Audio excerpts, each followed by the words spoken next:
உன் தேவனாகிய கர்த்தரையே நீ சேவிக்க கடவாய். ஆண்டவரையே நீ சேவிப்பாய். அவர் உன் அப்பத்தையும் உன் தண்ணீரையும் ஆசீர்வதித்து வியாதி உன்னிலிருந்து விலக்குவார். அல்லேலூயா, ஆமென், பிரைஸ் காட். பாருங்க, தேவனாகிய கர்த்தரையே நீ ஆராதிப்பாய். அவர் உன் அப்பத்தையும் உன் தண்ணீரையும் ஆசீர்வதி. நம்முடைய சாப்பாட்டை, நம்ம குடிக்கிற தண்ணீரை ஆண்டவர் என்ன செய்வார்? உடலுக்குள்ள போறதுதான். சாப்பாடும் தண்ணீரும் தான் உள்ள போகுது. வேற ஏதாவது போகுதா சொல்லுங்க? 10,000 வச்சிருக்கீங்க, 10,000 உள்ள போகுதா? 10 பவுன் நகை வச்சிருக்கீங்க, 10 பவுன் உள்ள போகுதா? இல்ல. என்ன போகுது? சாப்பாடு தண்ணி தான் போகுது, இல்லையா? ஆக தேவ பிள்ளைகள் சாப்பிடுகிற உணவையும் தண்ணீரையும் ஆண்டவர் ஆசீர்வதித்து அதிலேயே நமக்கு சுகத்தை கொடுப்பார். அல்லேலூயா. தேவனை ஆராதிக்கிற பிள்ளைக்கு உணவு சாப்பிடுறதுலயே சுகம் கிடைக்குங்க. அல்லேலூயா, அல்லேலூயா. அவர் உன் அப்பத்தையும் உன் தண்ணீரையும் ஆசீர்வதித்து.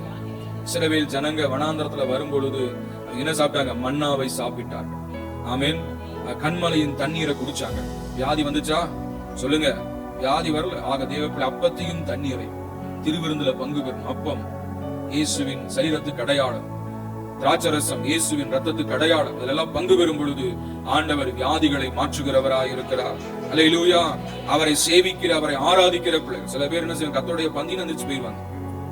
ஆசீர்வாதம் இல்ல, ஆமென், சுகம் வராது. ஆக அப்பத்திலும் ரசத்திலும் பங்கு பெறணும். நம்ம ஒவ்வொரு முறை சாப்பிடும் போதும் அந்த சாப்பாட்டுக்காக ஜெபம் பண்ணி சாப்பிடும். சில பேர் போட்டதையும் குடிக்கிறது, ஜெபிக்கிறதே கிடையாது. ஆமென். போட்டதையும் வாய் திறந்துடும் சாப்பிடுறதுக்கு.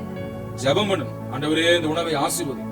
சாப்பிடும் போது என் வயிற்றுக்கு ஒத்துக்கணும்ப்பா, நல்ல ஜீரணமாகணும் ஆண்டவரே. நான் உமக்காக வாழணும் ஆண்டவரே. அதுக்காக சாப்பாட்டுக்காக என்ன செய்யணும்? ஜெபம் பண்ணணும். என்ன சாப்பாடு இருந்தாலும் சரி ஜெபம். எங்க போனாலும், கல்யாணமா ஹோட்டலா எங்க போனாலும் என்ன செய்யுங்க? ஒரு நிமிஷம் ஜெபம் பண்ணி சாப்பிடுங்க. இந்த உணவை ஆசீர்வதிங்க. ஆண்டவர் நல்ல சுகத்தை கொடுப்பார். எத்தனை பேருக்கு புரியுதுங்க?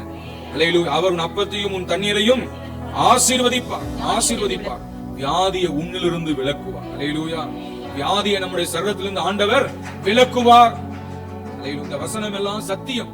இதெல்லாம் ஏதோ சும்மா கதைக்காக அல்ல, ஏதோ நம்முடைய இன்ஃபர்மேஷனுக்காக அல்ல. இதை விசுவாசிக்கிற பிள்ளைகளுக்கு அது நடக்கும். அல்லேலூயா.